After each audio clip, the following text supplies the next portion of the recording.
जो बोले सो निर्भय। भगवान वाल्मीकि महाराज की जय।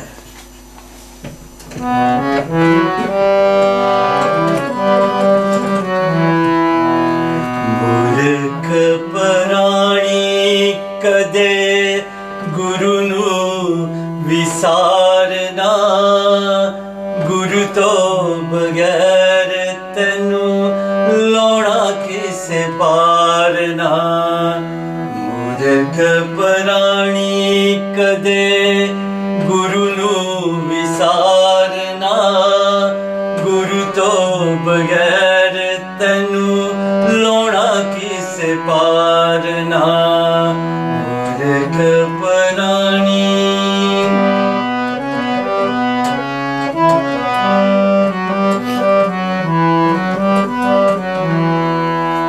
चार दिन परोना बन जग विच आया तू, जिने तेनू कले आए उसनू बुलाया तू।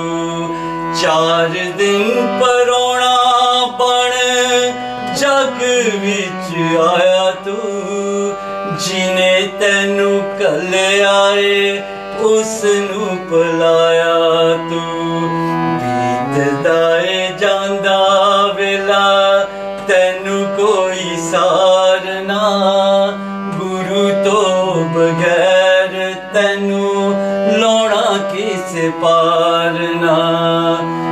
मूर्ख प्राणी कदे गुरु नू विसारना, गुरु तो बगैर तेनू लौना किसे पारना। मूर्ख प्राणी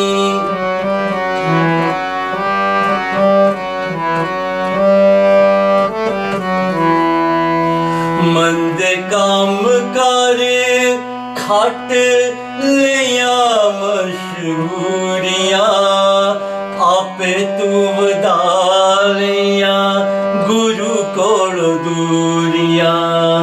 मंद काम कर खट लिया मशहूरियां, आपे तू वधा लिया गुरु कोल दूरियां।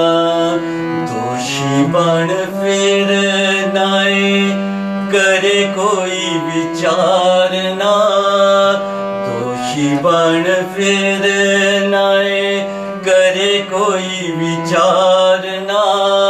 गुरु तो बगैर तेनू लौना किसे पारना।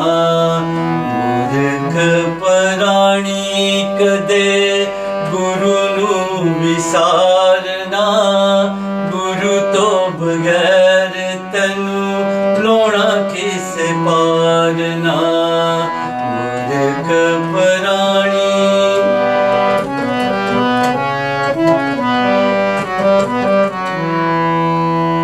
छाती मार वेख जरा रब्बी करमात नू, किसे भी नहीं पुछड़ा तेरी उच्ची जात नू। छाती मार वेख जरा रब्बी करमात नू, किसे भी नहीं पुछड़ा तेरी उच्ची जात नू। कीतियां दे लेखे सारे तेनू पैण तारने, गुरु तो बगैर तेनू लौना किसे पारना। मूर्ख प्राणी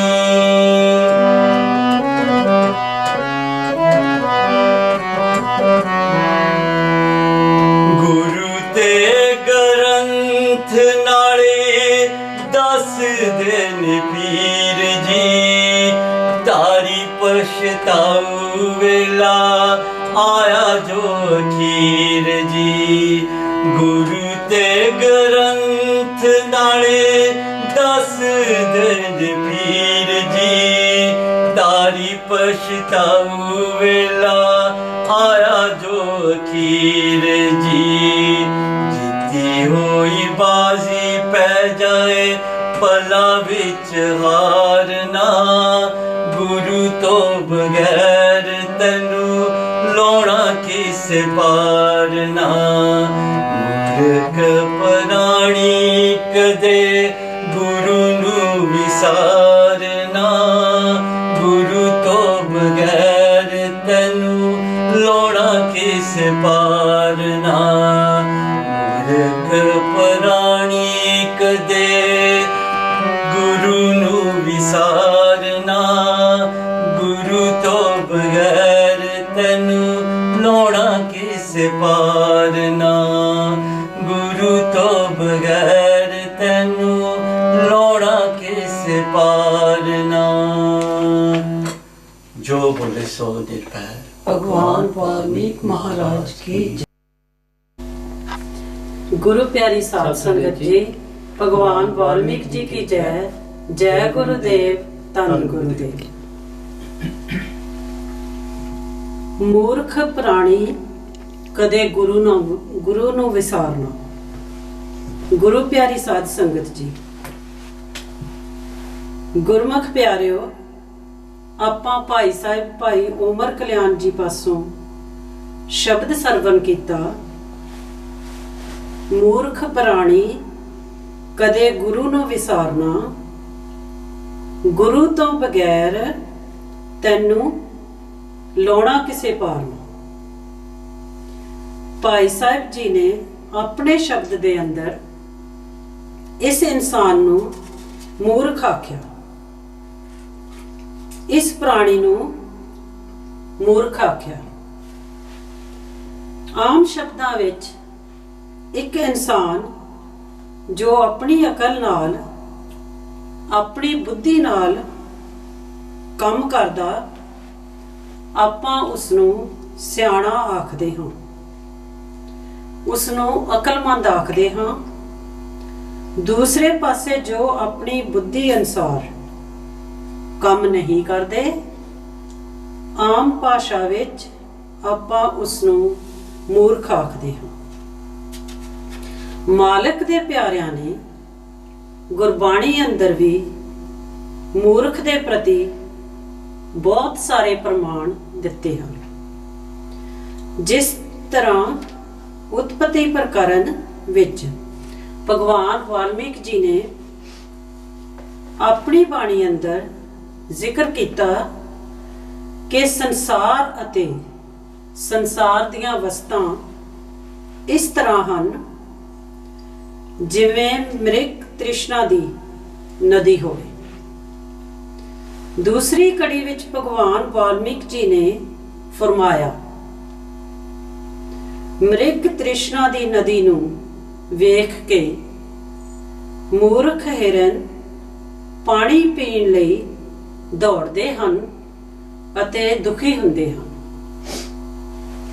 भगवान वाल्मीकि जी ने ये दो उदाहरणा दे के सानू समझाउण दी कोशिश की है कि जिस तरह उस मृग नू सोझी नहीं, भाव ज्ञान नहीं कि कदे भी मारूथल विचों उसनू पानी दी प्राप्ति नहीं हो सकती। भगवान वाल्मीकि जी ने एक होर शब्द दे अंदर फरमाया कि आपां सारे ही दुनिया दे जीव उस मालिक दी पूजा करते हाँ। जेड़ी पूजा असीं करते हाँ, ये इंसान ने आप बनाई है, उस मालिक ने नहीं बनाई।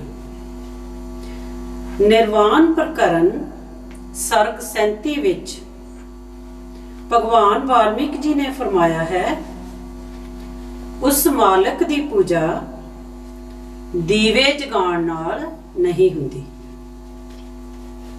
उस मालिक दी पूजा धूफ लगाउण नाल नहीं हुंदी।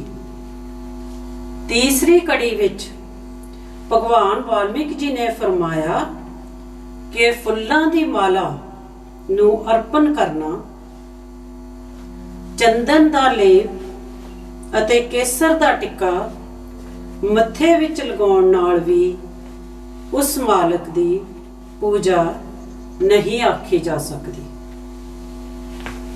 ਇਸ ਸਾਰੀ ਘਾਲਣਾ ਨੂੰ ਭਗਵਾਨ ਵਾਲਮੀਕ ਜੀ ਨੇ ਰਾਖ ਵਿੱਚ ਪਾਈ ਜਾ ਰਹੀ ਆਹੂਤੀ ਆਖਿਆ, ਜਿਸ ਨੂੰ ਆਪਾਂ ਮੂਰਖ ਹਿਰਨ ਦੇ ਮਾਰੂਥਲ ਵਿੱਚੋਂ ਪਾਣੀ ਲੱਭ ਕੇ ਆਪਣੀ ਪਿਆਸ ਬੁਝਾਉਣਾ ਆਖਿਆ। ਇਸ ਕਰਕੇ ਭਾਈ ਸਾਹਿਬ ਜੀ ਨੇ ਆਪਣੇ ਸ਼ਬਦ ਵਿੱਚ ਜ਼ਿਕਰ ਕੀਤਾ, ਮੂਰਖ ਪ੍ਰਾਣੀ ਕਦੇ ਗੁਰੂ ਨੂੰ ਵਿਸਾਰਨਾ। ਸਵਾਲ ਪੈਦਾ ਹੁੰਦਾ ਹੈ, ਗੁਰੂ ਨੂੰ ਕਿਉਂ ਨਾ ਵਿਸਾਰ?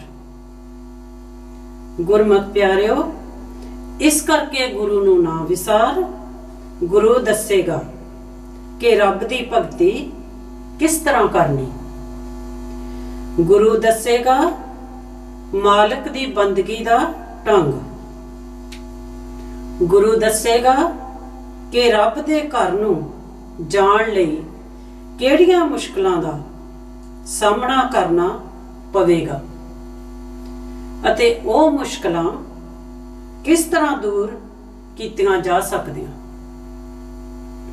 ਇਸੇ ਸ਼ਬਦ ਵਿੱਚ ਅੱਗੇ ਚੱਲ ਕੇ ਭਗਵਾਨ ਵਾਲਮੀਕ ਜੀ ਨੇ ਫਰਮਾਇਆ, ਉਸ ਮਾਲਕ ਦਾ ਧਿਆਨ ਕਰਨਾ ਹੀ ਧੂਫ ਅਤੇ ਦੀਪ ਹੈ। ਪੂਜਾ ਦੀ ਸਾਰੀ ਸਮੱਗਰੀ ਵੀ ਉਸ ਦਾ ਧਿਆਨ ਕਰਨਾ ਹੀ ਆਖਿਆ ਜਾ ਸਕਦਾ। ਤੀਸਰੀ ਕੜੀ ਵਿੱਚ ਭਗਵਾਨ ਵਾਲਮੀਕ ਜੀ ਨੇ ਫਰਮਾਇਆ ਕਿ ਹੋਰ ਕਿਸੇ ਤਰੀਕੇ ਨਾਲ ਉਹ ਦੇਵ ਨਹੀਂ ਮਿਲਦਾ। ਕਰੋੜ ਵਾਰ ਸਾਡੀ ਹੱਥ ਜੋੜ ਕੇ ਉਹਨਾਂ ਨੂੰ ਬੇਨਤੀ ਹੈ, ਜੋ ਕਹਿੰਦੇ ਹਨ ਕਿ ਭਗਵਾਨ ਵਾਲਮੀਕ ਜੀ ਦੀ ਪੂਜਾ ਹਵਨ ਜਾਂ ਸਮੱਗਰੀ ਤੋਂ ਬਗੈਰ ਨਹੀਂ ਹੋ ਸਕਦੀ। ਵਹੀ ਏਕ ਬ੍ਰਹਮ ਦੇ ਜਨਮਦਾਤਾ स्वामी गौरी शंकर जी आचार्य ने एक ग्रंथ लिखिया जिसका नाम है मोक्षा ज्ञान सागर। उस विच उन्होंने जिक्र किया कि पांडवां दे अश्वमेध यज्ञ विच जो हवन किया गया, भगवान वाल्मीकि जी ने आप आहुतियां पाईयां अते फिर सूरज लोक नूं चले गए। गुरमुख प्यारिओ, भगवान वाल्मीकि जी दी बाणी इस तरह दे बाहरी कर्म कांड नूं मृग तृष्णा दी नदी दे बराबर आखदी है, जिस विचों कदे भी पानी दी प्राप्ति नहीं हो सकती। गुरु घर ने भी अपनी बाणी दे अंदर एक जगह ते जिक्र किया, नौवें पातशाह श्री गुरु तेग बहादुर जी दा मुख वाक है। की फरमाया गुरु साहिबान ने, मन मूर्ख अजहू ना समझत, सिख दे हारियो नीत। नीत तो भाव नित हर रोज। जिस तरह भगवान वाल्मीकि जी ने अपनी बाणी अंदर जिक्र किया, गुरु साहिबान भी जिक्र कर रहे हैं कि मैं सिक्ख्या दे दे के थक गया हाँ, पर यह मूर्ख इंसान मन की मत पिछे इस तरह लग्या कि मेरी गल नूं सुनने लई तैयार नहीं है। सवाल पैदा हुंदा है कि मन क्यों मनण लई तैयार नहीं। गुरमुख प्यारिओ, मालिक दे प्यारिਆਂ ने मन दी खोज कीती अते अपने अपने समय अंदर आके अपने अपने धर्म ग्रंथां अंदर उन्होंने मन की ताकत बारे वर्णन कर दिता। आपां बाहरली उदाहरण नाल ਇਸ ਗੱਲ ਨੂੰ ਸਮਝ ਸਕਦੇ ਹਾਂ। ਮਹਾਤਮਾ ਦੇ ਦੱਸਣ ਅਨੁਸਾਰ ਮਨ ਦੀ ਇਹ ਬਣਤਰ ਹੈ ਕਿ ਜਿਸ ਚੀਜ਼ ਨੂੰ ਇਸ ਮਨ ਨੇ ਮੰਨ ਲਿਆ, ਉਹ ਵਸਤੂ ਮਨ ਦਾ ਹਿੱਸਾ ਬਣ ਜਾਵੇਗੀ। ਜਿਸ ਤਰ੍ਹਾਂ ਇਸ ਇਨਸਾਨ ਨੇ ਜੋ ਸੁਣਿਆ, ਜੋ ਪੜ੍ਹਿਆ ਅਤੇ ਜੋ ਕੁਝ ਵੀ ਦੇਖਿਆ, ਮੈਂ ਬੇਨਤੀ ਕੀਤੀ, ਜਿਸ ਨੂੰ ਵੀ ਇਸ ਇਨਸਾਨ ਨੇ ਮੰਨ ਲਿਆ, ਉਸ ਵਸਤੂ ਦੀ ਤਸਵੀਰ ਇਸ ਮਨ ਦੇ ਵਿੱਚ ਵਸ ਜਾਵੇਗੀ। ਇਸ ਗੱਲ ਨੂੰ ਆਪਾਂ ਹੋਰ ਸਪਸ਼ਟ ਕਰ ਸਕਦੇ ਹਾਂ। ਇੱਕ ਇਨਸਾਨ ਨੇ ਸਿਨੇਮੇ ਘਰ ਵਿੱਚ ਪਰਦੇ ਉੱਪਰ ਹੀਰੋ ਅਤੇ ਹੀਰੋਇਨ ਨੂੰ ਦੇਖਿਆ। ਘੰਟੇ ਜਾਂ 2 ਘੰਟੇ ਵਿੱਚ ਫਿਲਮ ਖਤਮ ਹੋ ਗਈ, ਪਰ ਮਹੀਨਿਆਂ ਬੱਧੀ ਉਹ ਪਾਠ ਇਸ ਇਨਸਾਨ ਦੇ ਮਨ ਦਾ ਹਿੱਸਾ ਬਣ ਗਿਆ। ਕਿਉਂ ਬਣ ਗਿਆ? ਇਸ ਕਰਕੇ ਬਣ ਗਿਆ ਕਿ ਇਸ ਇਨਸਾਨ ਦੇ ਮਨ ਨੇ ਉਸ ਨੂੰ ਮੰਨ ਲਿਆ। ਮੈਂ ਕੁਝ ਪੜ੍ਹਿਆ, ਉਸ ਪੜ੍ਹੇ ਹੋਏ ਨੂੰ ਮੇਰੇ ਮਨ ਨੇ ਨਹੀਂ ਮੰਨਿਆ, ਤਾਂ ਉਹ ਪੜ੍ਹਿਆ ਹੋਇਆ ਮੇਰੇ ਮਨ ਦਾ ਹਿੱਸਾ ਨਹੀਂ ਬਣ ਸਕੇਗਾ। ਮੈਂ ਕੁਝ ਸੁਣਿਆ, ਮੇਰੇ ਮਨ ਨੇ ਉਸ ਸੁਣੇ ਹੋਏ ਨੂੰ ਨਹੀਂ ਮੰਨਿਆ, ਤਾਂ ਉਹ ਸੁਣਿਆ ਹੋਇਆ ਮੇਰੇ ਮਨ ਦਾ ਹਿੱਸਾ ਨਹੀਂ ਬਣ ਸਕਦਾ। ਮੈਂ ਬੇਨਤੀ ਕਰਾਂ, ਆਪਣਾ ਪਰਿਵਾਰ, ਆਪਣੇ ਭੈਣ ਭਾਈ, ਆਪਣੇ ਰਿਸ਼ਤੇਦਾਰ, ਸਾਕ ਸੰਬੰਧੀ ਇਸ ਕਰਕੇ ਆਪਣੇ ਹਨ ਕਿ ਮਨ ਨੇ ਇਹਨਾਂ ਨੂੰ ਆਪਣੇ ਕਰਕੇ ਮੰਨ ਲਿਆ। ਘਰ ਦੇ ਅੰਦਰ ਜਾਂ ਬੈਂਕਾਂ ਵਿੱਚ ਜੋ ਥੋੜਾ ਬਹੁਤ ਧਨ ਪਿਆ, ਇਸ ਇਨਸਾਨ ਦੇ ਮਨ ਨੇ ਉਸ ਧਨ ਨੂੰ ਆਪਣਾ ਕਰਕੇ ਮੰਨ ਲਿਆ ਅਤੇ ਉਸ ਧਨ ਦੀ ਸ਼ਕਲ ਇਸ ਦੇ ਮਨ ਦਾ ਹਿੱਸਾ ਬਣ ਗਈ। ਜਿਹੜੀ ਸ਼ਕਲ ਇਸ ਦੇ ਮਨ ਦਾ ਹਿੱਸਾ ਬਣ ਜਾਵੇਗੀ, ਸਿਮਰਨ ਵੀ ਉਸ ਦਾ ਹੀ ਚੱਲੇਗਾ। ਆਪਾਂ ਸਾਰੇ ਹੀ ਜਾਣਦੇ ਹਾਂ ਕਿ ਪਰਿਵਾਰ ਨੂੰ ਯਾਦ ਕਰਨਾ ਹੋਵੇ ਤਾਂ ਵਾਜਾ ਵਜਾਉਣ ਦੀ ਲੋੜ ਨਹੀਂ ਪੈਂਦੀ, ਤਬਲਾ ਖੜਕਾਉਣ ਦੀ ਲੋੜ ਨਹੀਂ ਪੈਂਦੀ, ਕਥਾ ਕਹਾਣੀਆਂ ਸੁਣਨ ਜਾਂ ਸੁਣਾਉਣ ਦੀ ਲੋੜ ਨਹੀਂ ਪੈਂਦੀ। ਕਿਉਂ ਲੋੜ ਨਹੀਂ ਪੈਂਦੀ? ਇਸ ਕਰਕੇ ਲੋੜ ਨਹੀਂ ਪੈਂਦੀ ਕਿ ਮਨ ਨੇ ਪਰਿਵਾਰ ਨੂੰ ਪਰਿਵਾਰ ਕਰਕੇ ਮੰਨ ਲਿਆ। ਪਰ ਅਫਸੋਸ ਕਿ ਪਰਮਾਤਮਾ ਇਸ ਦੇ ਮਨ ਦਾ ਹਿੱਸਾ ਨਹੀਂ ਬਣ ਸਕਿਆ। ਗੁਰੂ ਸਿਰਫ ਆਪਾਂ ਨੂੰ ਉਸ ਪਰਮਾਤਮਾ ਦੀ ਯਾਦ ਨੂੰ ਆਪਣੇ ਮਨ ਦਾ ਹਿੱਸਾ ਬਣਾਉਣ ਵਾਸਤੇ ਹੀ ਇਸ ਸੰਸਾਰ ਵਿੱਚ ਆਉਂਦੇ ਹਨ। ਇਸ ਕਰਕੇ ਭਾਈ ਸਾਹਿਬ ਜੀ ਨੇ ਆਪਣੇ ਸ਼ਬਦ ਦੇ ਸ਼ੁਰੂ ਵਿੱਚ ਪੜ੍ਹਿਆ, ਮੂਰਖ ਪ੍ਰਾਣੀ ਕਦੇ ਗੁਰੂ ਨੂੰ ਵਿਸਾਰਨਾ। ਸੰਗਤ ਦੀ ਜਾਣਕਾਰੀ ਲਈ ਮੈਂ ਬੇਨਤੀ ਕਰਾਂ, ਅੱਜ ਦੇ ਇਸ ਵਾਰਤਾਲਾਪ ਵਿੱਚ ਆਪਾਂ ਭਾਈ ਸਾਹਿਬ ਭਾਈ ਬਲਜੀਤ ਜੀ ਨਾਲ ਵਿਚਾਰਾਂ ਦੀ ਸਾਂਝ ਪਾਵਾਂਗੇ। ਭਾਈ ਸਾਹਿਬ ਜੀ, ਭਗਵਾਨ ਵਾਲਮੀਕ ਜੀ ਕੀ ਜੈ। ਭਾਈ ਸਾਹਿਬ ਜੀ ਭਾਈ ਉਮਰ ਕਲਿਆਣ ਜੀ ਨੇ ਆਪਣੇ ਸ਼ਬਦ ਵਿੱਚ ਜ਼ਿਕਰ ਕੀਤਾ ਕਿ ਇਹ ਇਨਸਾਨ ਗੁਰੂ ਨੂੰ ਵਿਸਾਰੀ ਨਾ। ਗੁਰੂ ਦੀ ਅਹਿਮੀਅਤ ਬਾਰੇ ਜਾਂ ਫਿਰ ਗੁਰੂ ਦੀ ਹੋਂਦ ਬਾਰੇ ਆਪ ਸੰਗਤ ਨੂੰ ਕੀ ਕਹਿਣਾ ਚਾਹੁੰਦੇ ਹੋ? ਗੁਰਮੁਖ ਪਿਆਰਿਓ, ਜਿਸ ਤਰ੍ਹਾਂ ਭਾਈ ਸਾਹਿਬ ਦੇ ਅੱਜ ਦੇ ਸ਼ਬਦ ਦੇ ਅੰਦਰ ਆਪਾਂ ਇਸ ਚੀਜ਼ ਬਾਰੇ ਥੋੜੀ ਜਿਹੀ ਜਿਹੜੀ ਉਹ ਵਿਚਾਰ ਕਰਾਂਗੇ ਕਿ ਉਹਨਾਂ ਨੇ ਆਪਣੇ ਸ਼ਬਦ ਦੇ ਅੰਦਰ ਇਸ ਚੀਜ਼ ਦੇ ਉੱਪਰ ਜ਼ੋਰ ਦਿੱਤਾ ਕਿ ਇਹ ਮੂਰਖ ਇਨਸਾਨ ਗੁਰੂ ਜਿਹੜਾ ਬਈ ਉਸ ਨੂੰ ਨਾ ਵਿਸਾਰੇ। ਆਪਾਂ ਵਿਚਾਰ ਕਰਕੇ ਦੇਖੀਏ ਤੇ ਚਾਹੇ ਉਹ ਸ਼ਬਦ ਬਾਣੀ ਦਾ ਲੈ ਲਈਏ, ਬਾਣੀ ਨਾਲ ਸੰਬੰਧਿਤ ਲੈ ਲਈਏ, ਜਾਂ ਉਸ ਮਾਲਕ ਦੀ ਬੰਦਗੀ ਦੇ ਸੰਬੰਧ ਵਿੱਚ ਆਪਾਂ ਕੋਈ ਗੱਲ ਜਿਹੜੀ ਉਹ ਕਰ ਲਈਏ, ਉਹ ਆਪਾਂ ਨੂੰ ਇਸ ਸਿੱਟੇ ਕਹਿ ਲਓ, ਇਸ ਨਤੀਜੇ ਦੇ ਉੱਪਰ ਲੈ ਕੇ ਜਾਵੇਗੀ ਕਿ ਵੀ ਉਸ ਮਾਲਕ ਦੇ ਨਾਲ ਇਸ ਇਨਸਾਨ ਦਾ ਜਿਹੜਾ ਮਿਲਾਪ ਆ ਨਾ, ਉਹ ਕਿਸ ਤਰੀਕੇ ਨਾਲ ਹੋ ਸਕਦਾ।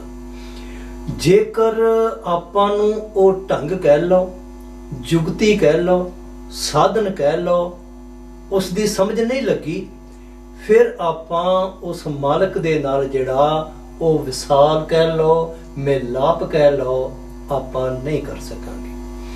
ਆਪਾਂ ਥੋੜੀ ਜੀ ਬਾਹਰਲੀ ਉਦਾਹਰਨ ਲੈ ਕੇ ਆਪਾਂ ਦੇਖ ਸਕਦੇ ਜੀ ਕਿ ਜਿਸ ਤਰ੍ਹਾਂ ਹਰੇਕ ਮਹਾਤਮਾ ਨੇ ਆਪਣੀ ਬਾਣੀ ਦੇ ਅੰਦਰ ਇਹਨਾਂ 84 ਲੱਖ ਜੂਨਾਂ ਦੀ ਜਿਹੜੀ ਉਹ ਗੱਲ ਕੀਤੀ, ਤੇ ਇਨਸਾਨ ਦੇ ਜਾਮੇ ਦੀ ਵਡਿਆਈ ਇਸੇ ਚੀਜ਼ ਵਿੱਚ ਆ ਕਿ ਬਈ ਇਸ ਦੇ ਅੰਦਰ ਉਹ ਬੁੱਧੀ ਦੀ ਤਾਕਤ ਕਹਿ ਲਓ, ਉਹ ਜਿਸ ਨੂੰ ਭਗਵਾਨ ਵਾਲਮੀਕ ਜੀ ਨੇ ਆਪਣੀ ਬਾਣੀ ਦੇ ਅੰਦਰ ਵਿਵੇਕ ਕਹਿ ਕੇ ਬਿਆਨ ਕੀਤਾ, ਗਿਆਨ ਕਹਿ ਕੇ ਬਿਆਨ ਕੀਤਾ, ਜਿਸ ਨੂੰ ਆਪਾਂ ਸੌਖੇ ਲਫ਼ਜ਼ਾਂ ਦੇ ਅੰਦਰ ਸਮਝ ਕਹਿ ਸਕਦੇ, ਸੋਝੀ ਕਹਿ ਸਕਦੇ। ਜੇਕਰ ਆਪਣੇ ਅੰਦਰ ਉਹ ਵਿਵੇਕ ਪੈਦਾ ਨਹੀਂ ਹੋ ਸਕਿਆ, ਆਪਣੇ ਅੰਦਰ ਉਹ ਗਿਆਨ ਪੈਦਾ ਨਹੀਂ ਹੋ ਸਕਿਆ, ਤੇ ਫਿਰ ਸਾਡੇ ਵਿੱਚ ਅਤੇ ਜਿਹੜੀਆਂ ਦੂਸਰੀਆਂ ਜੂਨਾਂ, ਚਾਹੇ ਉਹ ਪਰਿੰਦਿਆਂ ਦੀ ਸ਼ਕਲ ਵਿੱਚ ਕਹਿ ਲਓ, ਚਾਹੇ ਉਹ ਚਪਾਈ ਜਾਨਵਰਾਂ ਦੀ ਸ਼ਕਲ ਦੇ ਵਿੱਚ ਕਹਿ ਲਓ,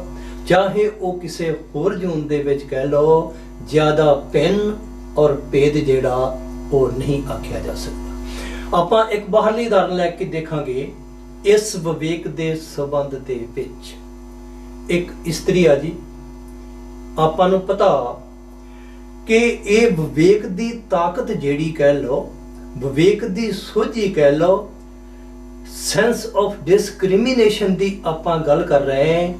ਇੱਕ ਇਸਤਰੀ ਆ, ਉਹ ਮਾਂ ਦੇ ਰੂਪ ਵਿੱਚ ਆਖੀ ਜਾ ਸਕਦੀ, ਪਤਨੀ ਦੇ ਰੂਪ ਵਿੱਚ ਆਖੀ ਜਾ ਸਕਦੀ, ਭੈਣ ਦੇ ਰੂਪ ਵਿੱਚ ਆਖੀ ਜਾ ਸਕਦੀ, ਜਾਂ ਫਿਰ ਆਪਾਂ ਧੀ ਦੇ ਰੂਪ ਵਿੱਚ ਆਖ ਸਕਦੇ। ਇਸਤਰੀ ਇੱਕ ਆ, ਲੇਕਿਨ ਉਸ ਦੇ ਵੱਖਰੇ ਵੱਖਰੇ ਰੂਪ ਜਿਹੜੇ ਆ ਨਾ, ਇਹਨਾਂ ਦਾ ਕਿੱਥੋਂ ਪਤਾ ਲੱਗਾ?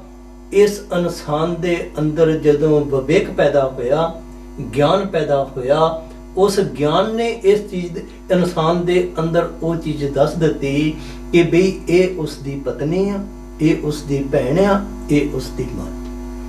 ਇਸੇ ਤਰ੍ਹਾਂ ਆਪਾਂ ਵਿਅਕਤੀਗਤ ਦੂਸਰਾ ਰੂਪ ਦੇਖ ਸਕਦੇ ਹਾਂ। ਇੱਕ ਇਨਸਾਨ ਆ, ਬਾਪ ਦੇ ਰੂਪ ਵਿੱਚ ਹੋ ਸਕਦਾ, ਪੁੱਤਰ ਦੇ ਰੂਪ ਵਿੱਚ ਹੋ ਸਕਦਾ, ਭਰਾ ਦੇ ਰੂਪ ਵਿੱਚ ਹੋ ਸਕਦਾ, ਜਾਂ ਫਿਰ ਇੱਕ ਬੇਟੇ ਦੇ ਰੂਪ ਦੇ ਵਿੱਚ ਹੋ ਸਕਦਾ। ਇਸ ਚੀਜ਼ ਦਾ ਆਪਾਂ ਨੂੰ ਕਿੱਥੋਂ ਪਤਾ ਲੱਗਾ? ਇਸ ਚੀਜ਼ ਦਾ ਆਪਾਂ ਉੱਥੋਂ ਗਿਆਨ ਪ੍ਰਾਪਤ ਕੀਤਾ ਕਿ ਬਈ ਇਸ ਇਨਸਾਨ ਦੇ ਅੰਦਰ ਉਹ ਵਿਵੇਕ ਜਿਹੜਾ ਉਹ ਪੈਦਾ ਹੋਇਆ। ਭੈਣ ਜੀ ਨੇ ਭਗਵਾਨ ਵਾਲਮੀਕ ਜੀ ਦੀ ਬਾਣੀ ਦੇ ਵਿੱਚੋਂ ਇੱਕ ਅਨਮੋਲ ਕੜੀ ਜਿਹੜੀ ਉਸ ਨੂੰ ਸਾਡੇ ਸਾਹਮਣੇ ਰੱਖਿਆ ਕਿ ਮਹਾਤਮਾ ਇਸ ਦੁਨੀਆ ਦੇ ਅੰਦਰ ਕਦੇ ਕੋਈ ਚੀਜ਼ ਘੋਲ ਕੇ ਪਿਲਾਉਣ ਵਾਸਤੇ ਨਹੀਂ ਆਉਂਦੇ। ਪਹਿਲੀ ਚੀਜ਼ ਆਪਾਂ ਨੂੰ ਇਹ ਜਿਹੜੀ ਹੈ ਨਾ, ਇਹ ਸਮਝ ਲੈਣੀ ਚਾਹੀਦੀ। ਸਿਰਫ ਉਹ ਮਾਲਕ ਦੇ ਪਿਆਰੇ ਸਮੇਂ-ਸਮੇਂ ਤੇ ਆ ਕੇ ਇਸ ਇਨਸਾਨ ਦੇ ਅੰਦਰ ਉਹ ਵਿਵੇਕ ਦੀ ਤਾਕਤ ਕਹਿ ਲਓ, ਉਹ ਗਿਆਨ ਦੀ ਤਾਕਤ ਕਹਿ ਲਓ, ਉਸ ਨੂੰ ਪੈਦਾ ਕਰਨ ਵਾਸਤੇ ਜਿਹੜਾ ਉਹ ਆਉਂਦੇ। ਜਿਸ ਤਰ੍ਹਾਂ ਉਤਪਤੀ ਪ੍ਰਕਰਣ ਦੇ ਵਿੱਚ ਭੈਣ ਜੀ ਨੇ ਜ਼ਿਕਰ ਕੀਤਾ ਜੀ ਕਿ ਸੰਸਾਰ ਅਤੇ ਸੰਸਾਰ ਦੀਆਂ ਵਸਤਾਂ, ਭਗਵਾਨ ਵਾਲਮੀਕ ਜੀ ਨੇ ਉਸ ਵਿਵੇਕ ਦੀ ਗੱਲ ਕੀਤੀ। ਕਹਿੰਦੇ ਸੰਸਾਰ ਅਤੇ ਸੰਸਾਰ ਦੀਆਂ ਵਸਤਾਂ, ਚਾਹੇ ਉਹ ਕਿਸੇ ਰੂਪ ਵਿੱਚ ਵੀ ਆਪਾਂ ਆਖ ਸਕਦੇ ਹਾਂ, ਧਨ ਦੌਲਤ ਦੇ ਰੂਪ ਵਿੱਚ ਕਹਿ ਲਓ, ਮਹਿਲ ਮਾੜੀਆਂ ਦੇ ਰੂਪ ਵਿੱਚ ਕਹਿ ਲਓ, ਮਾਣ ਵਡਿਆਈ ਦੇ ਰੂਪ ਵਿੱਚ ਕਹਿ ਲਓ, ਜਾਂ ਕਿਸੇ ਹੋਰ ਰੂਪ ਦੇ ਵਿੱਚ ਆਪਾਂ ਆਖ ਸਕਦੇ। ਕੀ ਫਰਮਾਇਆ ਭਗਵਾਨ ਵਾਲਮੀਕ ਜੀ ਨੇ? ਕਹਿੰਦੇ ਸੰਸਾਰ ਅਤੇ ਸੰਸਾਰ ਦੀਆਂ ਵਸਤਾਂ ਇਸ ਤਰ੍ਹਾਂ ਜਿਸ ਤਰ੍ਹਾਂ ਮਿਰਗ ਤ੍ਰਿਸ਼ਨਾ ਦੀ ਇੱਕ ਨਦੀ ਹੋਵੇ। ਹੁਣ ਇਹ ਗਿਆਨ ਜਿਹੜਾ ਕਿੱਥੋਂ ਆਇਆ? ਭਗਵਾਨ ਵਾਲਮੀਕ ਜੀ ਨੇ ਆਪਣੀ ਮਹਾਨ ਰਚਨਾ ਸ਼੍ਰੀ ਯੋਗ ਵਿਸ਼ੇਸ਼ ਮਹਾ ਰਾਮਾਇਣ ਦੇ ਅੰਦਰ ਇਸ ਚੀਜ਼ ਦਾ ਜਿਹੜਾ ਜੀ ਉਹ ਜ਼ਿਕਰ ਕੀਤਾ ਕਿ ਬਈ ਇਹ ਦੁਨੀਆ ਦੀਆਂ ਵਸਤਾਂ ਜਿਹੜੀਆਂ ਇਹ ਇਸ ਤਰ੍ਹਾਂ ਦੀਆਂ ਜਿਸ ਤਰ੍ਹਾਂ ਕਹਿੰਦੇ ਇੱਕ ਮਿਰਗ ਤ੍ਰਿਸ਼ਨਾ ਦੀ ਨਦੀ ਹੋਵੇ। ਮੈਂ ਸੰਗਤ ਦੀ ਜਾਣਕਾਰੀ ਲਈ ਥੋੜੀ ਜੀ ਬੇਨਤੀ ਕਰਾਂ। ਭਗਵਾਨ ਵਾਲਮੀਕ ਜੀ ਨੇ ਮਿਰਗ ਤ੍ਰਿਸ਼ਨਾ ਦਾ ਜਿਹੜਾ ਲਫ਼ਜ਼ ਆ ਇਸ ਨੂੰ ਬਹੁਤ ਜਗ੍ਹਾ ਤੇ ਆਪਣੀ ਬਾਣੀ ਵਿੱਚ ਵਰਤੋਂ ਲੈ ਕੇ ਆਂਦਾ ਕਿ ਮਿਰਗ ਤ੍ਰਿਸ਼ਨਾ ਕੀ ਇੱਕ ਉਹ ਚੀਜ਼ ਜਿਹੜੀ ਸੱਚ ਨਹੀਂ ਲੇਕਿਨ ਇਸ ਇਨਸਾਨ ਨੇ ਉਸ ਨੂੰ ਜਿਹੜਾ ਉਹ ਸੱਚ ਮੰਨ ਲਿਆ। ਮਿਰਗ ਤ੍ਰਿਸ਼ਨਾ ਦਾ ਜ਼ਿਕਰ ਕਰਦੇ ਹੋਏ ਭਗਵਾਨ ਵਾਲਮੀਕ ਜੀ ਨੇ ਉਸ ਚੀਜ਼ ਨੂੰ ਸਾਡੇ ਸਾਹਮਣੇ ਲੈ ਕੇ ਆਂਦਾ ਕਿ ਜਿਸ ਤਰ੍ਹਾਂ ਹੋਵੇ ਨਾ ਰੇਗਿਸਤਾਨ, ਤੇ ਆਪਾਂ ਨੂੰ ਪਤਾ ਕਿ ਜਦੋਂ ਬਹੁਤ ਜ਼ਿਆਦਾ ਗਰਮੀ ਪੈਂਦੀ ਆ ਨਾ ਤੇ ਉਸ ਮਾਰੂਥਲ ਕਹਿ ਲੋ, ਰੇਗਿਸਤਾਨ ਕਹਿ ਲੋ, ਰੇਤਲੀ ਜ਼ਮੀਨ ਕਹਿ ਲੋ, ਜਦੋਂ ਗਰਮੀ ਪਵੇਗੀ ਤੇ ਫਿਰ ਜੇਕਰ ਆਪਾਂ ਦੂਰ ਤੱਕ ਉਸ ਚੀਜ਼ ਨੂੰ ਵੇਖੀਏ ਤੇ ਇਸ ਤਰ੍ਹਾਂ ਲੱਗੇਗਾ ਜਿਸ ਤਰ੍ਹਾਂ ਨਾ ਆਪਾਂ ਸਮੁੰਦਰ ਦੀਆਂ ਲਹਿਰਾਂ ਦੀ ਗੱਲ ਕਰ ਲਈਏ, ਪਾਣੀ ਜਿਹੜਾ ਉਹ ਜਾਪੇਗਾ, ਭਾਵ ਉਹ ਲਹਿਰਾਂ ਜਿਹੜੀਆਂ ਉਸ ਤਰ੍ਹਾਂ ਦੀਆਂ ਦਿਖਾਈ ਦੇਣਗੀਆਂ।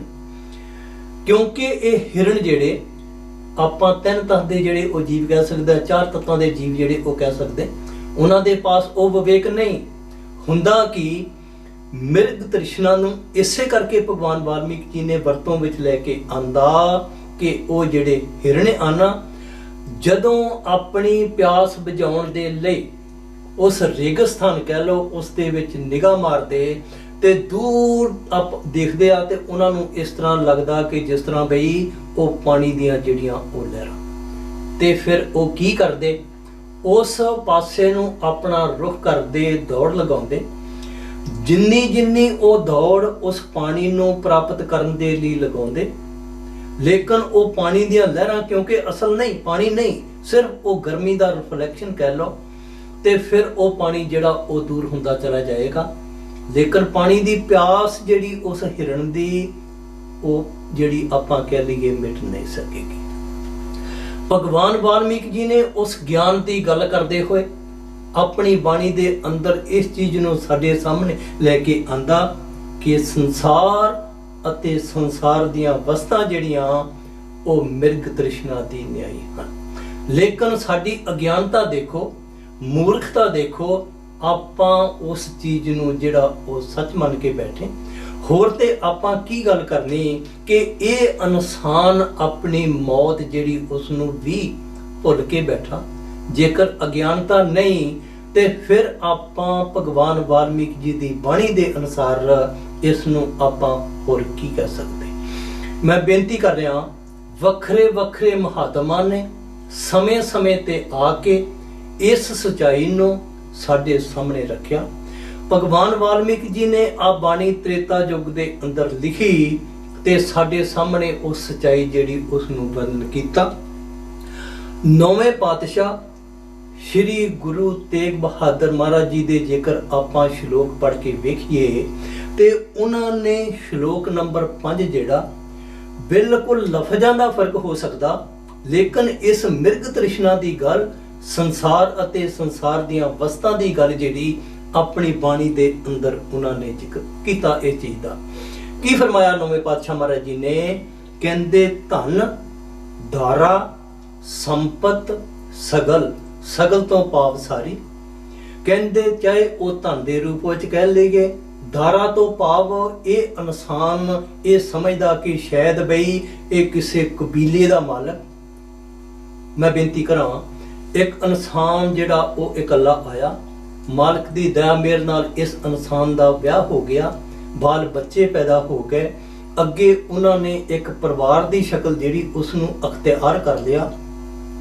ਉਹ ਪਰਿਵਾਰ ਅੱਗੇ ਹੋਰ ਪਰਿਵਾਰਾਂ ਦੇ ਵਿੱਚ ਜਿਹੜੇ ਉਹ ਤਬਦੀਲ ਹੋ ਗਏ ਤੇ ਇਹ ਇੱਕ ਕਬੀਲੇ ਦੀ ਸ਼ਕਲ ਜਿਹੜੀ ਇਸ ਨੇ ਧਾਰਨ ਕਰ ਲਈ। ਇਨਸਾਨ ਕੀ ਸੋਚਦਾ ਕਿ ਜੇਕਰ ਉਹ ਇੱਕ ਬਾਂਹ ਖੜੀ ਕਰੇਗਾ ਨਾ ਤੇ ਹਜ਼ਾਰਾਂ ਬਾਹਾਂ ਜਿਹੜੀਆਂ ਉਸ ਦੇ ਮਗਰ ਜਿਹੜੀਆਂ ਉਹ ਖੜੀਆਂ ਹੋ ਜਾਣੀਆਂ। ਲੇਕਿਨ ਬਾਣੀ ਆਪਾਂ ਨੂੰ ਚੇਤਾਵਨੀ ਦੇਵੇਗੀ। ਨੌਵੇਂ ਪਾਤਸ਼ਾਹ ਮਹਾਰਾਜ ਜੀ ਨੇ ਉਸ ਚੀਜ਼ ਨੂੰ ਸਾਡੇ ਸਾਹਮਣੇ ਲੈ ਕੇ ਆਂਦਾ, ਕਹਿੰਦੇ ਧਨ, ਧਾਰਾ, ਸੰਪਤ, ਸਗਲ ਜਿਨ ਆਪਣੀ ਕਰ ਮਾਨ। ਇਨਸਾਨ ਦੇ ਮਨ ਨੇ ਇਸ ਚੀਜ਼ ਨੂੰ ਮੰਨਿਆ ਕਿ ਬਈ ਇਹ ਸਾਰਾ ਕੁਝ ਹੀ ਜਿਹੜਾ ਉਹ ਇਸ ਇਨਸਾਨ ਦੇ ਨਾਲ ਆ। ਲੇਕਿਨ ਅਗਲੀ ਅੱਧੀ ਕੜੀ ਦੇ ਵਿੱਚ ਕੀ ਫਰਮਾਇਆ ਨਵੇਂ ਪਾਤਸ਼ਾਹ ਮਹਾਰਾਜ ਜੀ ਨੇ? ਕਹਿੰਦੇ ਇਨ ਮੇ ਕਿਛ ਸੰਗੀ ਨਹੀਂ, ਨਾਨਕ ਸਾਚੀ ਜਾਣ। ਨਵੇਂ ਪਾਤਸ਼ਾਹ ਕਹਿੰਦੇ ਕਿ ਵੀ ਮੈਂ ਤੁਹਾਨੂੰ ਸੱਚੀ ਗੱਲ ਦੱਸ ਰਿਹਾ ਕਿ ਕੋਈ ਵੀ ਚੀਜ਼ ਜਿਹੜੀ ਉਹ ਇਸ ਇਨਸਾਨ ਦੇ ਜਿਹੜੀ ਉਹ ਨਾਲ ਨਹੀਂ ਜਾ ਸਕੀ। ਇਸ ਕਰਕੇ ਮਹਾਤਮਾ ਸਮੇਂ-ਸਮੇਂ ਤੇ ਆਪਾਂ ਨੂੰ ਉਸ ਚੀਜ਼ ਦੇ ਪ੍ਰਤੀ ਜਿਹੜਾ ਉਹ ਇਸ਼ਾਰਾ ਕਰ ਰਿਹਾ। ਜਿਸ ਤਰ੍ਹਾਂ ਭਗਵਾਨ ਵਾਲਮੀਕ ਜੀ ਨੇ ਫਰਮਾਇਆ ਬਾਣੀ ਦੇ ਅੰਦਰ ਕਿ ਮਿਰਗ ਤ੍ਰਿਸ਼ਨਾ ਦੀ ਨਦੀ ਨੂੰ ਵੇਖ ਕੇ ਮੂਰਖ ਹਿਰਨ ਪਾਣੀ ਪੀਣ ਲਈ ਦੌੜਦੇ ਅਤੇ ਦੁਖੀ ਹੁੰਦੇ ਹਨ।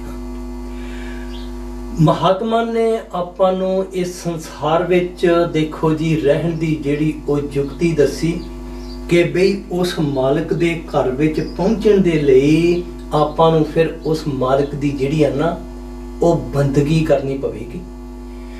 ਬੰਦਗੀ ਜੇਕਰ ਇਸ ਇਨਸਾਨ ਨੇ ਜਿਸ ਤਰ੍ਹਾਂ ਉਹ ਮਹਾਤਮਾ ਨੇ ਆਪਣਾ ਜਾਤੀ ਤਜਰਬਾ ਬਾਣੀ ਦੇ ਅੰਦਰ ਲਿਖਿਆ ਉਸ ਦੇ ਅਨੁਸਾਰ ਇਹ ਨਹੀਂ ਵਿਚਰੇਗਾ ਤੇ ਫਿਰ ਇਹ ਉਸ ਮਾਲਕ ਨਾਲ ਨਹੀਂ ਮਿਲ ਸਕੇਗਾ। ਗੁਰੂ ਘਰ ਦੀ ਬਾਣੀ ਕਹਿ ਲਓ, ਭਗਵਾਨ ਵਾਲਮੀਕ ਜੀ ਦੀ ਬਾਣੀ ਕਹਿ ਲਓ, ਜਾਂ ਇਹਨਾਂ ਤੋਂ ਪਹਿਲਾਂ ਜਿਹੜੇ ਮਹਾਤਮਾ ਹੋ ਚੁੱਕੇ ਉਹਨਾਂ ਦੀ ਬਾਣੀ ਦੀ ਆਪਾਂ ਗੱਲ ਕਰ ਲਈਏ, ਉਹਨਾਂ ਨੇ ਬਾਣੀ ਦੇ ਰਾਹੀਂ ਆਪਾਂ ਨੂੰ ਇਹ ਚੀਜ਼ ਜਿਹੜੀ ਉਹ ਸਮਝਣ ਵਾਸਤੇ ਜਿਹੜਾ ਉਹ ਇਸ਼ਾਰਾ ਕੀਤਾ। ਜਿਸ ਤਰ੍ਹਾਂ ਭੈਣ ਜੀ ਇਸ਼ਾਰਾ ਦੇ ਗਏ ਨਿਰਵਾਣ ਪ੍ਰਕਰਨ ਦੇ ਵਿੱਚੋਂ ਕੋਈ ਲੁਕੀ ਛਿਪੀ ਗੱਲ ਨਹੀਂ।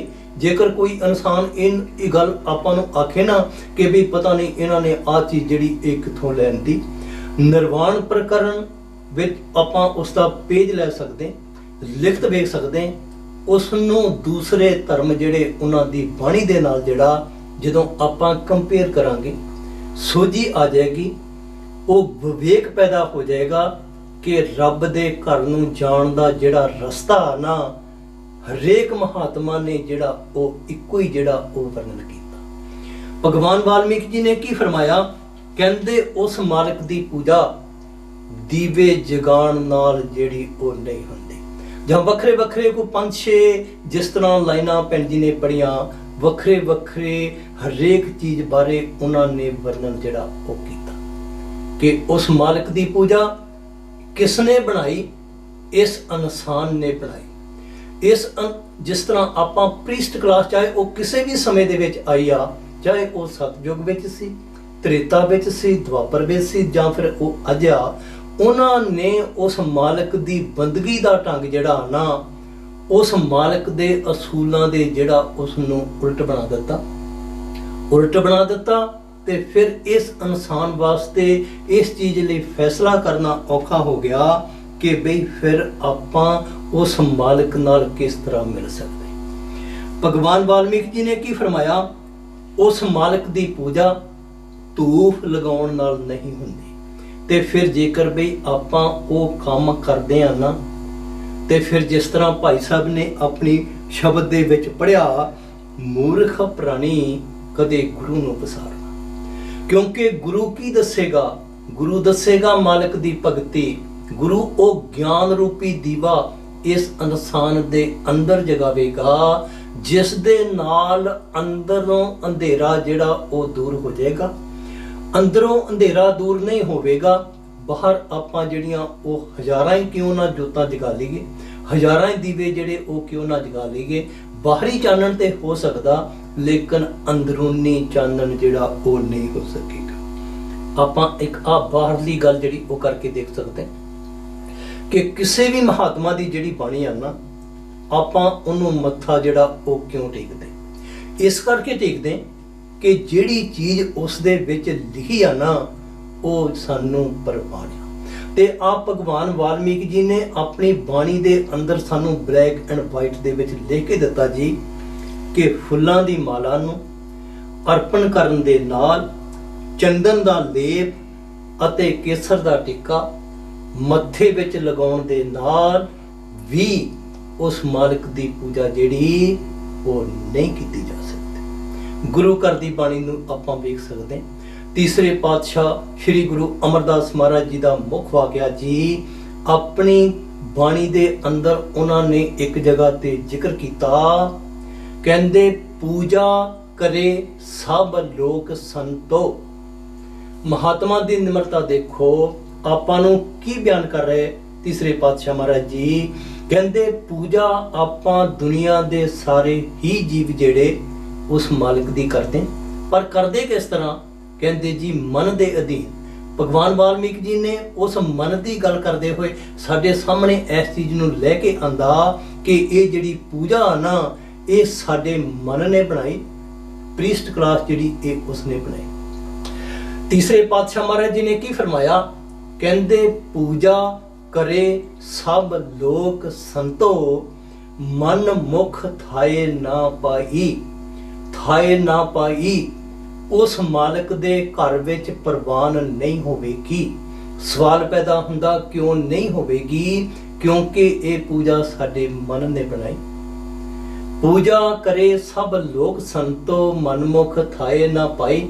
ਕਹਿੰਦੇ ਸ਼ਬਦ ਮਰੇ ਮਨ ਨਿਰਮਲ ਸੰਤੋ, ਇਹ ਪੂਜਾ ਥਾਏ ਪਾਈ। ਕਹਿੰਦੇ ਆਪਾਂ ਕਰਨਾ ਕੀ ਸੀ ਕਿ ਬਈ ਜੇਕਰ ਇਸ ਇਨਸਾਨ ਦਾ ਮਨ ਜਿਹੜਾ ਉਹ ਨਿਰਮਲ ਨਹੀਂ ਹੋਇਆ, ਉਸ ਦੇ ਅੰਦਰ ਉਹ ਚੀਜ਼ ਜਿਹੜੀ ਉਹ ਪ੍ਰਗਟ ਨਹੀਂ ਹੋਈ, ਤੇ ਫਿਰ ਇਹ ਇਨਸਾਨ ਉਸ ਮਾਲਕ ਦੇ ਨਾਲ ਜਿਹੜਾ ਉਹ ਮਿਲਾਪ ਨਹੀਂ ਕਰ ਸਕੇਗਾ। ਪੂਜਾ ਕੀਤੀ, ਇਸ ਇਨਸਾਨ ਦੇ ਮਨ ਦੇ ਅੰਦਰ ਜਿਹੜਾ ਹੰਕਾਰ ਪੈਦਾ ਹੋ ਗਿਆ, ਜਿੱਥੋਂ ਕਿ ਆਪਾਂ ਸਫ਼ਰ ਜਿਹੜਾ ਉਹ ਸ਼ੁਰੂ ਕੀਤਾ ਨਾ, ਉਸ ਤੋਂ ਵੀ ਆਪਾਂ ਹਜ਼ਾਰਾਂ ਕੋਹ ਜਿਹੜੇ ਉਹ ਦੂਰ ਚਲੇ ਗਏ। ਇਸ ਕਰਕੇ ਹਰੇਕ ਮਹਾਤਮਾ ਨੇ ਆਪਣੀ ਬਾਣੀ ਦੇ ਅੰਦਰ ਇਸ ਚੀਜ਼ ਦੇ ਪ੍ਰਤੀ ਜਿਹੜਾ ਜੀ ਉਹ ਜ਼ਿਕਰ ਕੀਤਾ। ਭਗਵਾਨ ਵਾਲਮੀਕ ਜੀ ਨੇ ਇੱਕ ਜਗ੍ਹਾ ਤੇ ਹੋਰ ਜ਼ਿਕਰ ਕੀਤਾ ਆਪਣੀ ਬਾਣੀ ਦੇ ਅੰਦਰ। ਕਹਿੰਦੇ ਜੀ ਜਿਹੜਾ ਹੰਕਾਰ ਆ ਨਾ, ਕਹਿੰਦੇ ਇਹ ਦੁੱਖਾਂ ਦੀ ਖਾਣ ਆ। ਦੁੱਖ ਜਿਹੜੇ ਇਸ ਦੇ ਵਿੱਚੋਂ ਪ੍ਰਗਟ ਹੋਣਗੇ। ਕਿਉਂ ਪ੍ਰਗਟ ਹੋਣਗੇ?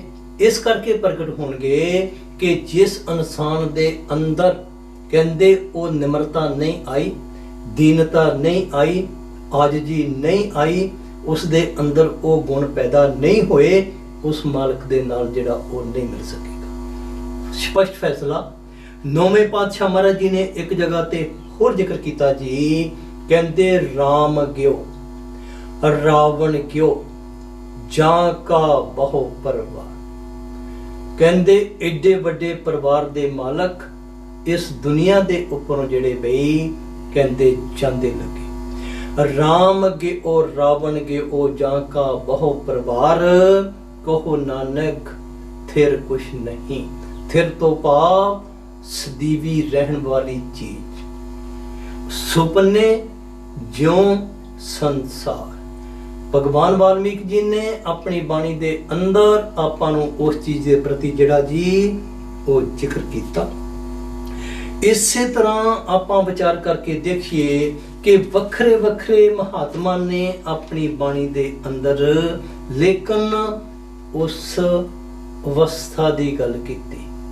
ਲੇਕਿਨ ਜਿਸ ਤਰ੍ਹਾਂ ਪੈਨ ਜੀ ਨੇ ਆਪਣੇ ਸਾਹਮਣੇ ਇੱਕ ਸ਼ਬਦ ਦੇ ਵਿੱਚੋਂ ਨੌਵੇਂ ਪਾਤਸ਼ਾਹ ਮਹਾਰਾਜ ਜੀ ਦਾ ਮੁੱਖ ਵਾਕ ਦੇ ਵਿੱਚੋਂ ਜਿਹੜੀ ਉਹ ਉਦਾਹਰਨ ਸਾਡੇ ਸਾਹਮਣੇ ਰੱਖੀ। ਕਹਿੰਦੇ ਇਸ ਇਨਸਾਨ ਦਾ ਮਨ ਜਿਹੜਾ ਇਹ ਮੰਨਣ ਵਾਸਤੇ ਤਿਆਰ ਹੀ ਨਹੀਂ। ਮਨ ਮੂਰਖ ਅਜ ਹੁਣ ਨਾ ਸਮਝਤ। ਨੌਵੇਂ ਪਾਤਸ਼ਾਹ ਮਹਾਰਾਜ ਜੀ ਦਾ ਮੁੱਖ ਵਾਕ ਕਹਿੰਦੇ ਅਜੇ ਮੰਨਦਾ ਹੀ ਨਹੀਂ, ਸਿੱਖ ਦੇ ਹਾਰ ਉਹ ਨੀਤ। ਨੌਵੇਂ ਪਾਤਸ਼ਾਹ ਮਹਾਰਾਜ ਜੀ ਕਹਿੰਦੇ ਮੈਂ ਸਿੱਖਿਆ ਦੇ ਕੇ ਥੱਕ ਗਿਆ, ਲੇਕਿਨ ਇਸ ਇਨਸਾਨ ਦਾ ਮਨ ਜਿਹੜਾ ਨਾ ਉਹ ਮੰਨਣ ਲਈ ਤਿਆਰ ਹੀ ਨਹੀਂ। ਜਦੋਂ ਇਸ ਇਨਸਾਨ ਦਾ ਮਨ ਜਿਹੜਾ ਇਹ ਉਸ ਚੀਜ਼ ਨੂੰ ਮੰਨਣ ਵਾਸਤੇ ਤਿਆਰ ਹੋ ਜਾਏਗਾ, ਬਾਣੀ ਇਸ ਇਨਸਾਨ ਦੇ ਮਨ ਦਾ ਹਿੱਸਾ ਬਣ ਜਾਏਗੀ, ਫਿਰ ਆਪਾਂ ਆਖ ਸਕਦੇ ਹਾਂ ਕਿ ਬਈ ਇਹ ਇਨਸਾਨ ਉਸ ਮਾਲਕ ਦੀ ਬੰਦਗੀ ਕਹਿ ਲਓ, ਉਸ ਮਾਲਕ ਦੀ ਭਗਤੀ ਕਹਿ ਲਓ, ਉਸ ਦੇ ਵੱਲ ਜਿਹੜਾ ਇਹ ਤੁਰਿਆ ਜਾ ਰਿਹਾ। ਮੈਂ ਇੱਕ ਹੋਰ ਬੇਨਤੀ ਕਰਾਂ। ਭਗਵਾਨ ਵਾਲਮੀਕ ਜੀ ਨੇ ਆਪਣੀ ਬਾਣੀ ਦੇ ਅੰਦਰ ਇੱਕ ਜਗ੍ਹਾ ਤੇ ਜ਼ਿਕਰ ਕੀਤਾ ਜੀ ਕਿ ਸਫੇਦ ਵਸਤਰ ਉੱਪਰ ਕੇਸਰ ਦਾ ਰੰਗ ਜਿਹੜਾ ਉਹ ਛੇਤੀ ਚੜ ਜਾਂਦਾ। ਹੁਣ ਆਪਾਂ ਇੱਥੇ ਵਿਚਾਰ ਕਰਕੇ ਦੇਖੀਏ ਕਿ ਇਹ ਵਿਵੇਕ ਆ, ਗਿਆਨ ਆ, ਜਿਹੜਾ ਇਸ ਇਨਸਾਨ ਨੂੰ ਉਸ ਬਾਣੀ ਦੇ ਵਿੱਚੋਂ ਮਿਲਿਆ। ਹੁਣ ਇਹ ਸਫੇਦ ਵਸਤਰ ਇਸ ਇਨਸਾਨ ਦੀ ਆਪਾਂ ਆਤਮਾ ਕਹਿ ਲਈਏ, ਕਿਉਂਕਿ ਕਦੇ ਸਰੀਰ ਜਿਹੜਾ ਉਹ ਇਸ ਇਨਸਾਨ ਦਾ ਉਸ ਮਾਲਕ ਦੇ ਘਰ ਤੱਕ ਨਹੀਂ ਜਾ ਸਕੇਗਾ।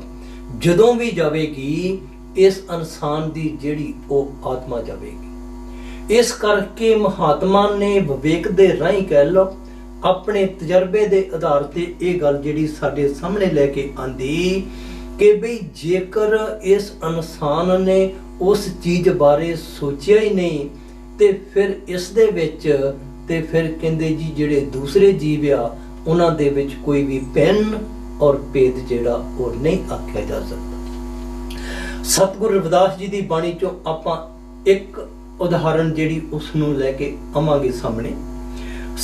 ਜਿਸ ਤਰ੍ਹਾਂ ਭਗਵਾਨ ਵਾਲਮੀਕ ਜੀ ਨੇ ਸਫੇਦ ਵਸਤਰ ਦੀ ਗੱਲ ਕੀਤੀ, ਸਤਿਗੁਰੂ ਰਵਿਦਾਸ ਜੀ ਨੇ ਆਪਣੀ ਬਾਣੀ ਦੇ ਅੰਦਰ ਇਸ ਚੀਜ਼ ਬਾਰੇ ਇਸ਼ਾਰਾ ਕੀਤਾ।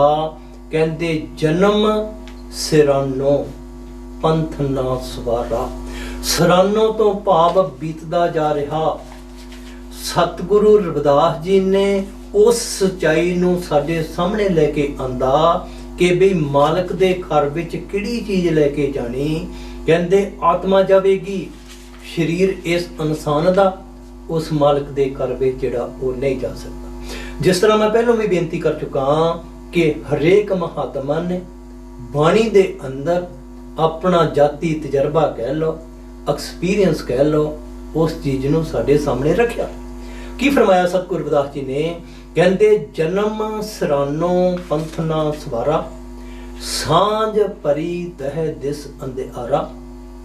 ਕਹਿੰਦੇ ਸ਼ਾਮਾਂ ਪੈ ਗਈਆਂ, ਆਪਾਂ 20 ਸਾਲ ਦੀ ਗੱਲ ਕਰ ਲਈਏ, 40 ਸਾਲ ਦੀ ਗੱਲ ਕਰ ਲਈਏ, 60 ਸਾਲ ਦੀ ਗੱਲ ਕਰ ਲਈਏ ਜਾਂ ਇਸ ਤੋਂ ਅੱਗੇ ਦੀ ਜਿਹੜੀ ਉਹ ਗੱਲ ਕਰ ਲਈਏ। ਸਤਿਗੁਰੂ ਰਵਿਦਾਸ ਜੀ ਨੇ ਉਸ ਚੀਜ਼ ਨੂੰ ਸਾਡੇ ਸਾਹਮਣੇ ਲੈ ਕੇ ਆਂਦਾ। ਕਹਿੰਦੇ ਜਨਮ ਜਿਹੜਾ ਉਹ ਬੀਤਦਾ ਜਾ ਰਿਹਾ, ਸਵਾਸਾਂ ਦੀ ਪੂੰਜੀ ਜਿਹੜੀ ਉਹ ਘਟਦੀ ਜਾ ਰਹੀ, ਦੁਨੀਆ ਦੀ ਕੋਈ ਤਾਕਤ ਜਿਹੜੀ ਇਸ ਦੇ ਸਵਾਸਾਂ ਦੇ ਵਿੱਚ ਜਿਹੜਾ ਉਹ ਵਾਧਾ ਨਹੀਂ ਕਰ ਸਕਦੀ। ਸਚਾਈ ਜਿਹੜੀ ਸਤਿਗੁਰੂ ਰਵਿਦਾਸ ਜੀ ਨੇ ਸਾਡੇ ਸਾਹਮਣੇ ਲੈ ਕੇ ਆਂਦੀ। ਕਹਿੰਦੇ ਜਨਮ ਸਿਰਾਨੋ ਪੰਥ ਨਾ ਸਵਾਰਾ। ਪੰਥ ਕਹਿੰਦੇ ਰਸਤੇ ਨੂੰ, ਕਹਿੰਦੇ ਉਸ ਰਸਤੇ ਨੂੰ ਨਹੀਂ ਸਵਾਰਿਆ। ਕਹਿੰਦੇ ਜਿਸ ਰਸਤੇ ਤੇ ਆਤਮਾ ਨੇ ਜਾਣਾ ਉਹਨੂੰ ਨਹੀਂ ਸਵਾਰਿਆ। ਸਾਂਝ ਪਰੀ ਦਹਿ ਦਿਸ ਅੰਧਿਆਰਾ। ਕਹਿੰਦੇ ਸ਼ਾਮਾਂ ਪੈ ਗਈਆਂ, ਬੁਢਾਪਾ ਆ ਗਿਆ, ਇਹ ਇਨਸਾਨ ਸ਼ਮਸ਼ਾਨ ਘਾਟ ਵੱਲ ਜਿਹੜਾ ਉਹ ਚੱਲਣਾ ਸ਼ੁਰੂ ਹੋ ਗਿਆ। ਉਸ ਅਵਸਥਾ ਨੂੰ ਸਾਡੇ ਸਾਹਮਣੇ ਸਤਿਗੁਰੂ ਰਵਿਦਾਸ ਜੀ ਨੇ ਬਿਆਨ ਕੀਤਾ ਜੀ। ਕਹਿੰਦੇ ਸਾਂਝ ਪਰੀ ਦਹਿ ਦਿਸ ਅੰਧਿਆਰਾ, ਕਹੇ ਰਵਿਦਾਸ ਨਿਦਾਨ ਦੀਵਾਨੇ। ਜਿਸ ਤਰ੍ਹਾਂ ਭਾਈ ਸਾਹਿਬ ਨੇ ਮੂਰਖ ਆਖਿਆ, ਸਤਿਗੁਰੂ ਰਵਿਦਾਸ ਜੀ ਨੇ ਦੀਵਾਨੇ ਤੋਂ ਭਾਵ ਕਮਲਾ, ਪਾਗਲ, ਸ਼ਿਦਾਈ, ਉਸ ਚੀਜ਼ ਨੂੰ ਸਾਡੇ ਸਾਹਮਣੇ ਲੈ ਕੇ ਆਂਦਾ।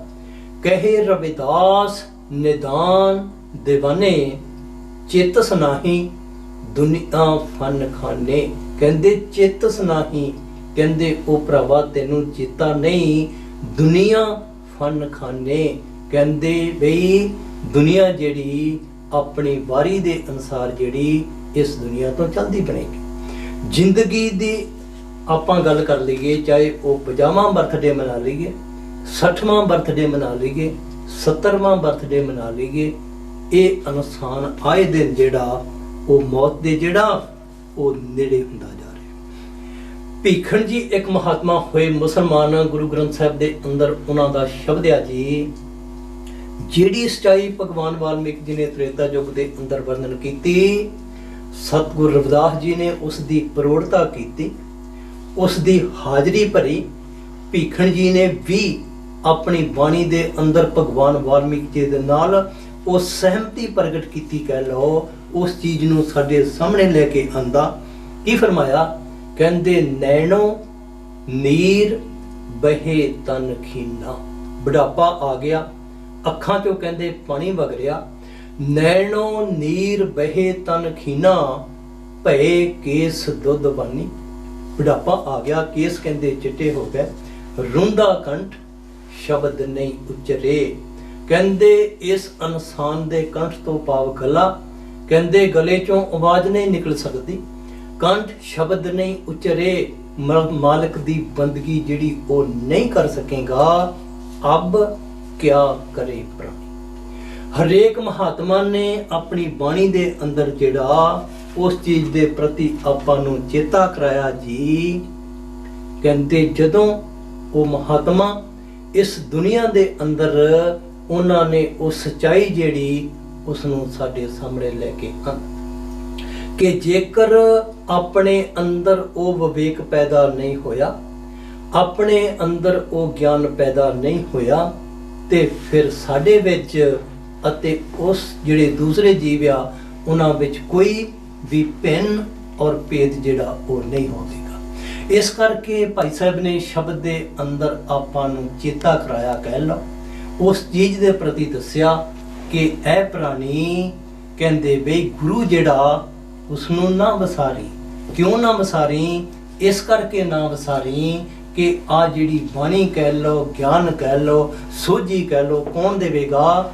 ਇਸ ਇਨਸਾਨ ਨੂੰ ਗੁਰੂ ਦੱਸੇਗਾ ਇਸ ਦੁਨੀਆ ਦੇ ਅੰਦਰ ਆ ਕੇ। ਗੁਰਮੁਖ ਪਿਆਰਿਓ, ਆਪਾਂ ਕਾਫੀ ਵਿਸਥਾਰ ਵਿੱਚ ਜ਼ਿਕਰ ਕੀਤੀ, ਵਿਚਾਰ ਕੀਤੀ ਕਿ ਗੁਰਬਾਣੀ ਦੀ ਸਿੱਖਿਆ ਅਨੁਸਾਰ ਵਕਤ ਦੇ ਗੁਰੂ ਦੀ ਹੋਂਦ ਬੜੀ ਜ਼ਰੂਰੀ। ਜਿਸ ਤਰ੍ਹਾਂ ਆਪਾਂ ਬਿਮਾਰ ਹੋ ਜਾਈਏ ਤਾਂ ਵਕਤ ਦੇ ਡਾਕਟਰ ਪਾਸ ਜਾਂ ਆਪਣੇ ਜੀਪੀ ਪਾਸ ਜਾਂਦੇ ਹਾਂ, ਧਨਵੰਤ ਵੈਦ ਪਾਸ ਨਹੀਂ। ਮੁਕੱਦਮੇ ਦਾ ਫੈਸਲਾ ਕਰਾਉਣ ਲਈ ਮੌਜੂਦਾ ਕੋਰਟ ਵਿੱਚ ਜਾਣਾ ਪਵੇਗਾ। ਕੋਈ ਵੀ ਵਿਦਿਆਰਥੀ ਅਰਸਤੂ ਅਤੇ ਅਫਲਾਤੂਨ ਵਿੱਚ ਭਰੋਸਾ ਰੱਖ ਕੇ ਵਿਦਵਾਨ ਨਹੀਂ ਬਣ ਸਕਦਾ। ਮੌਜੂਦਾ ਵਿਦਵਾਨਾਂ ਪਾਸੋਂ ਵਿਦਿਆ ਦੀ ਤਾਲੀਮ ਹਾਸਲ ਕਰਨੀ ਪਵੇਗੀ। ਹਜ਼ਰਤ ਈਸਾ ਜੀ ਨੇ ਇੱਕ ਜਗ੍ਹਾ ਤੇ ਵਰਣਨ ਕੀਤਾ ਹੈ ਕਿ ਜਦ ਤੱਕ ਮੈਂ ਸੰਸਾਰ ਵਿੱਚ ਹਾਂ, ਮੈਂ ਸੰਸਾਰ ਦਾ ਨੂਰ ਹਾਂ। ਤੁਸੀਂ ਆਪਣਾ ਕੰਮ ਦਿਨੇ ਦਿਨੇ ਕਰ ਲਵੋ, ਕਿਉਂਕਿ ਜਦ ਰਾਤ ਆਉਂਦੀ ਤਾਂ ਕੁਝ ਨਹੀਂ ਕੀਤਾ ਜਾ ਸਕਦਾ। ਇਸ ਦਾ ਅਰਥ ਹੈ ਕਿ ਆਪਣੇ ਸਮੇਂ ਦੇ ਕਾਮਲ ਮੁਰਸ਼ਿਦ ਤੋਂ ਖੁਦਾ ਦੀ ਸੱਚੀ ਇਬਾਦਤ ਦਾ ਭੇਦ ਲੈਣਾ ਪਵੇਗਾ। ਭਾਈ ਸਾਹਿਬ ਜੀ, ਭਾਈ ਉਮਰ ਕਲਿਆਣ ਜੀ ਨੇ ਸ਼ਬਦ ਦੇ ਸ਼ੁਰੂ ਵਿੱਚ ਜ਼ਿਕਰ ਕੀਤਾ ਕਿ ਗੁਰੂ ਨੂੰ ਕਿਉਂ ਨਾ ਵਿਸਾਰੀ, ਅਤੇ ਉਹਨਾਂ ਦੇ ਦੱਸਣ ਅਨੁਸਾਰ ਗੁਰੂ ਤੋਂ ਬਗੈਰ ਇਸ ਇਨਸਾਨ ਨੂੰ ਕੋਈ ਵੀ ਹੋਰ ਇਸ ਭਵ ਸਾਗਰ ਤੋਂ ਪਾਰ ਨਹੀਂ ਲਗਾ ਸਕਦਾ। ਸਮਾਂ ਆਪਣੀ ਰਫ਼ਤਾਰ ਨਾਲ ਤੁਰਿਆ ਜਾ ਰਿਹਾ।